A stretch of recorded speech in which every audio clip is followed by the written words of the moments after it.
Since we were tired of being have to ask, when I was 10, my parents and I went to visit my grandmother for spring break. Subscribe. Oh, yeah. We decided we wanted to go to the YMCA for the day. My grandma dropped us off and said that she would come pick us up in 4 hours. On that day, the YMCA was empty. There were a couple of adults in the exercise room, but that's it. We went to the basketball court, and after 2 hours of playing tag and shooting baskets, we were bored. I've never been the biggest fan of swimming, but this place had a really cool pool, so we changed into our bathing suits and headed in there. The pool was empty except for the lifeguard. We played a bunch of games and swam laps, but after about an hour, there wasn't much left to do, and there was no one except us to hang out with to keep things interesting. So we decided to play a game of seeing how long we could hold our breath underwater.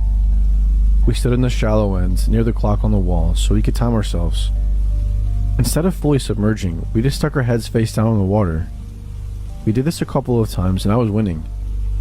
On our last round, I felt a tap on my shoulder.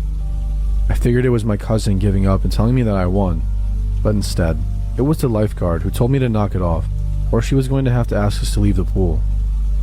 Since we were tired of being in the pool already, we figured we would just get out and get dressed, and go back to the basketball court, until my grandma picked us up. We only had an hour left anyways, and the water was freezing. As we got out, the lifeguard stopped us and asked if we wanted to go into the sauna to warm up and dry off. The sign said 18 years of older, so of course, we were super excited that she allowed us to do that. She walked us to the sauna and unlocked the door. The door was glass and the interior was made entirely out of wood. Inside, above the door, there was a clock, probably to help make sure you were not in there for an unsafe amount of time. The lifeguard stand was adjacent to the sauna, but if you looked out the door, you could clearly see it. She followed us in and went over to the thermometer encased in plastic and unlocked it, so she could crank up the heat. I figured that she must have to turn it on each time, so I didn't think anything of it. Both my cousin and I were very short girls, so we couldn't see the temperature that was on the thermometer knob, but I know she was turning up the heat. Then she left and shut the door behind her. I thought I saw her lock the door too, but I thought to myself, why would she lock the door when we might want to get out? I checked the clock and decided that we should get out in 10 or 15 minutes. It was already plenty warm in the sauna, but now the room was blazing. It felt nice because I was so cold from the pool. After about 15 minutes though, it was starting to get a little bit too hot, and my cousin agreed that we should leave so we can get dressed. I went to turn the knob on the door, but it wasn't budging. Thought maybe it was jammed, so I shook it, but it still wasn't opening, and then I let my cousin try. She couldn't get it open either. We figured the lifeguard would be back in a couple of minutes, so we sat back down and waited. The room was getting hotter now, and I really wanted to leave. I got up and started banging on the door and the lifeguard's attention. My cousin got up and joined me. We started screaming at the top of our lungs for her to let us out, but she just stared straight ahead. I don't think there's any way that she couldn't have noticed or heard two little girls banging and kicking the door and screaming. Now we had been in there for about 25 minutes. It was so hot in the sauna that it hurt to breathe. It felt like my lungs were on fire. My eyes and skin were burning.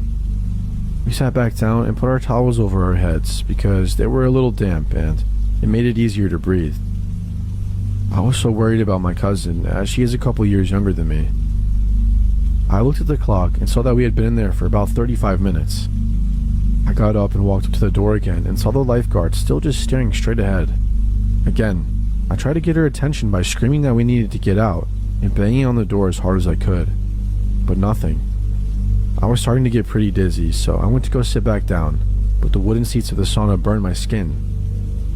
My towel was completely dry, so I put it underneath me to sit on. My hair was also dry, but I wrapped it across my face to cover my nose, and I squinted my eyes so that they didn't burn as bad, but I could still watch if anyone walked past the door. It helped a little bit. My cousin was laying face down with a towel over her head, not moving or saying anything, so I nudged her to make sure that she was still okay. She was, but I could tell that we really need to get out of there soon, because she seemed a bit disoriented. It had been 45 minutes now, and I was extremely nauseous. There was no way that the lifeguard would forget that we were in there, and I thought she would have to come back soon. But there was this little voice in my head telling me that maybe she purposely locked us in there. Finally, a man walked past the door towards the pool, but for some reason, I just couldn't get up. My whole body was on fire and I felt dizzy. Luckily, Luckily, this man wasn't going to the pool. He wanted to be let into the sauna and came back with a lifeguard. I saw them walking this way and immediately jumped up to grab my cousin. I knew now for sure that she locked us in there because she pulled out her keys to unlock the door and let the man in. I didn't want to take any chances of us being trapped in there any longer, so as the man was trying to walk in, I was trying to shove our way out. As we were going out, the lifeguard started trying to shut the door and push us back with it. The man was clearly confused about what was going on and said, I think they want out. The lifeguard let out a sigh and opened the door fully, and we ran away as fast as we could into the changing room. We only had about 10 minutes before our grandma was supposed to pick us up. We were both so shaken by what just happened that we didn't say anything to each other as we got dressed or on the car ride home. When we got back to the house, my parents were making us dinner, and I told them the story of what happened. They thought that I must have been exaggerating, and they didn't believe me. I truly think that that woman was going to let us cook alive in there. The only bit of doubt that I have is what would have happened if we actually died. She obviously would have gotten the blame. What was her endgame? I'm 21 now, but I still think about this interaction all the time. And when I'm in small spaces, or I get too warm, I still have panic attacks. No one believes this story, and I get it because it's pretty absurd. I'm not sure if I'm allowed to ask for opinions, but Some sickos out there, those people. I think that she really just left us in there to die, and why? I was driving alone from my friend's place all the way back home. He lived about an hour away at some really remote house. It was around 1 or 2 a.m. I can't remember exactly, but I was really tired and almost just wanted to sleep over at his place. I would have had to call off work though, which wasn't really an option. Because of where he lived, most of the drive was through large farmlands. I had some music playing to keep myself awake, and I just stared at the empty road ahead. About 20 minutes in though, my headlights lit up something right in the middle of the road.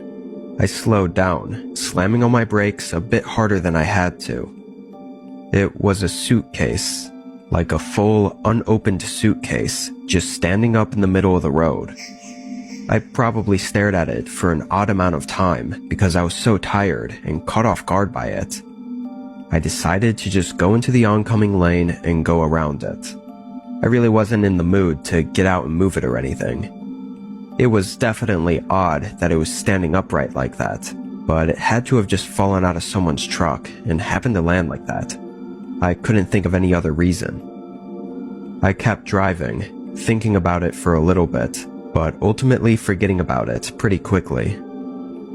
Maybe 5 minutes passed. The roads were still quiet.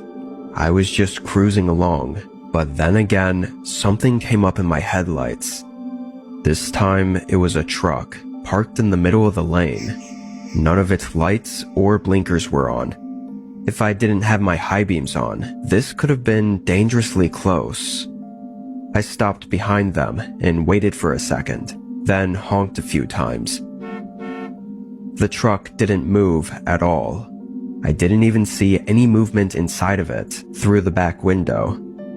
After waiting for 30 seconds, I started to slowly go around it. As I did, I noticed it had a few large dents and scrapes on the side. I couldn't tell if it was from a recent accident or not. It could have been one of those old trucks that just never repaired any of its parts. More concerning though, I didn't see anyone inside the truck. It was still dark looking through the windows, but I didn't see any shape or outline of anyone sitting in either the front or the back. I pulled further up and in front of it, getting back onto my side of the road, then slowed even more to look around. It was still just farmland in all directions. Why would someone park right there and leave their vehicle? There was nothing here. I felt strange about it, kind of creeped out honestly. I continued down the road. I just had a bad feeling about it, and I didn't want to stay too long to see it through. After that, I was definitely more awake. Was the suitcase and the truck somehow connected, or were they both just conveniently in the middle of the road? I never saw anyone on the side of the road going back to get the suitcase, so I don't know. but I only made it another minute before I was forced to stop for a third time. There was a person in the road. He was standing in my lane and waving his arms at me to stop. He looked early 40s and pretty disheveled. Messy hair, cuts and scrapes on his hands and arms, and overall just not in good shape. Once my tires stopped moving, he smiled and walked up to my window. "Hey, did you see a truck not too far back that way?" I said yes, I did. "Think you could give me a lift back there?" Before answering, I asked why it was parked in the road like that, and what he was doing out here, which I felt like, given the circumstance, these were reasonable questions to ask. The man stumbled over his words for a second, before settling on saying he ran out of gas and was trying to walk to a gas station. But then, why would I drive him back to the truck? Wouldn't he have asked me to drive him to the gas station? He kept talking though, like he wasn't letting me think too hard about it. Now it was me stumbling over my words, trying to think of an excuse to say no, but my eyes wandered behind him and happened to see something sticking out of the crops on the side of the road. It looked like the tail end of a small car. It was deep into the crops. I could only see one of the rear headlights slightly reflecting the light from my car. I didn't know what the hell was going on, but I knew whatever it was wasn't good. I rolled the window up, and the man instantly went from smiling to frowning. His eyes widened, and he started yelling and hitting the window. I pulled away and sped down the road. I got my phone out quickly after and called the cops. Reportedly, the truck was gone when they got there, but the car I saw in the crops was still there, and I guess the scene was far worse than I imagined. That was someone else's car, and the driver in it was no longer alive. Not from a crash, though. It seemed they likely picked up a hitchhiker, the guy I saw, and unfortunately, that was the last thing they ever did. It's assumed that the suitcase and the truck in the road had something to do with getting the car to pull over and pick him up. It's not for certain, though, but obviously the hitchhiker I saw was not telling the truth about his truck running out of gas. It all likely was just an act of violence by some crazy guy for no real reason, which makes it even more terrifying that I was that close to him, and he wanted me to let him in my car, just like the other guy had. After injecting the remains of a dead butterfly mixed with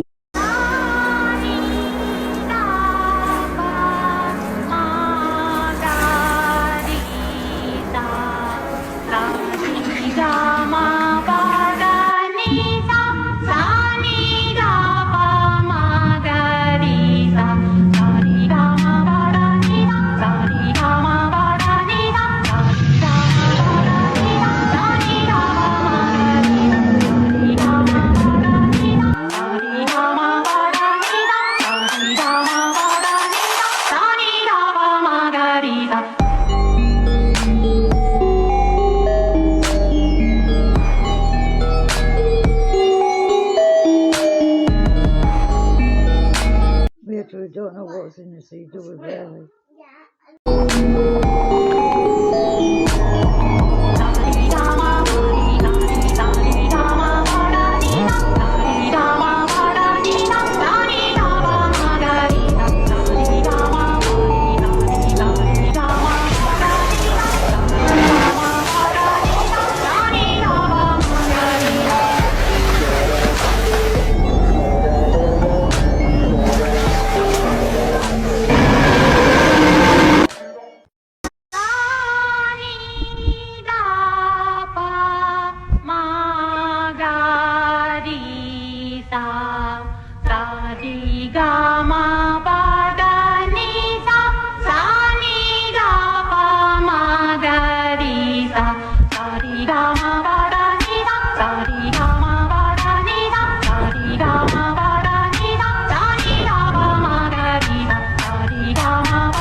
Bye.